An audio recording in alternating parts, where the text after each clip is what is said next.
അമിതമായി മീറ്റ് കഴിക്കുന്നതിൻ്റെ ദൂഷ്യഫലങ്ങളെക്കുറിച്ചാണ് കഴിഞ്ഞ എപ്പിസോഡിൽ ഞാൻ വിവരിച്ചത്. ബീഫ് മീറ്റ് അറബ് മീറ്റ് വിഭാഗത്തിൽപ്പെടുന്നതാണ്. ഇത് കൂടുതൽ കൊഴുപ്പ് ഉണ്ടാക്കുകയും അത് ശരീരത്തിൽ പ്രവേശിച്ച് അനാവശ്യമായി വണ്ണം ഉണ്ടാക്കുകയും ചെയ്യുകയാണ് ചെയ്യുന്നത്. ഡയബറ്റീസ് കൺട്രോളിന് ഏറ്റവും അത്യാവശ്യമായിട്ടുള്ളത് കാര്യം വണ്ണം കുറയ്ക്കുക എന്നുള്ളതാണ്. വണ്ണം കുറയ്ക്കുക എന്നുള്ള ആശയം WHO തന്നെ രേഖപ്പെടുത്തിയിട്ടുള്ളതാണ്. അതായത് ഇന്ത്യക്കാരിലും അമേരിക്കക്കാരിലും ലോകത്തെ ഭൂരിപക്ഷം ജനങ്ങളിലും ആവശ്യത്തിലധികം വണ്ണം ഉണ്ട് എന്നുള്ളതാണ് അനാരോഗ്യത്തിന്റെ ഒരു പ്രധാന പ്രശ്നം.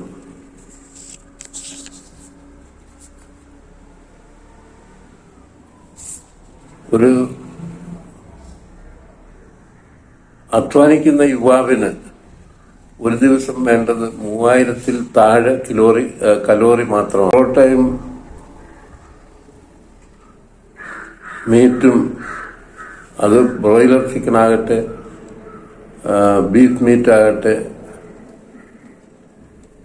അതും കഴിച്ച് അതോടൊപ്പം ഒരു കൊക്കക്കോളയോ പെപ്സിയോ കുടിക്കുകയാണെങ്കിൽ നമ്മൾക്ക് ആവശ്യമുള്ളതിൽ എത്രയോ അധികം കലോറിയാണ് ശരീരത്തിൽ അടിഞ്ഞുകൂടുന്നത്. ഈ കലോറി നമ്മളുടെ വണ്ണം കൂട്ടുകയും പല വിധത്തിലുള്ള രോഗങ്ങൾക്ക് ഇടയാക്കുകയും ചെയ്യുന്നു. 100 ഗ്രാം ചോറിൽ അല്ലെങ്കിൽ 100 ഗ്രാം ചപ്പാത്തിയിൽ 100 യൂണിറ്റ് കലോറിയാണുള്ളതെങ്കിൽ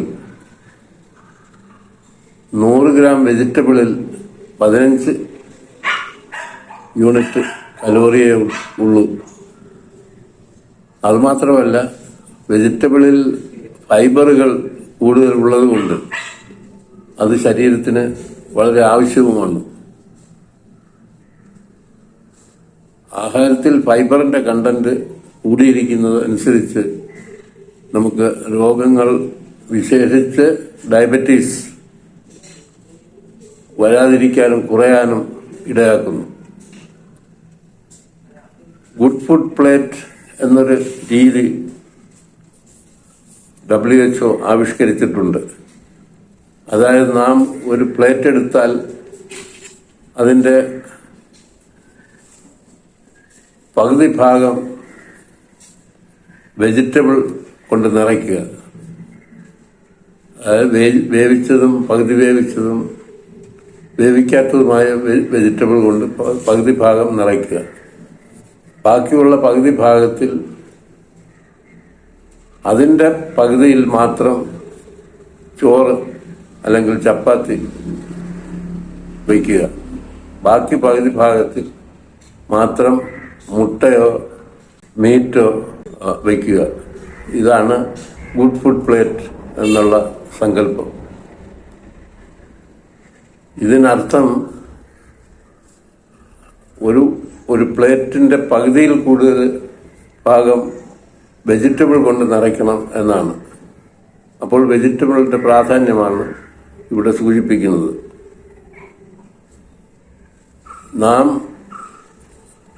വെജിറ്റബിളുകളിൽ നിന്നും എന്തുമാത്രം ദൂരെ പോയോ അത്രയും രോഗങ്ങൾക്ക് അടിമയായി തീരുകയാണ് ചെയ്യുന്നത്. മുൻകാലങ്ങളിൽ നാം പലവിധം കുറുക്കുകൾ, അതായത് മുരിക്കിന്റെ കിളുന്നല,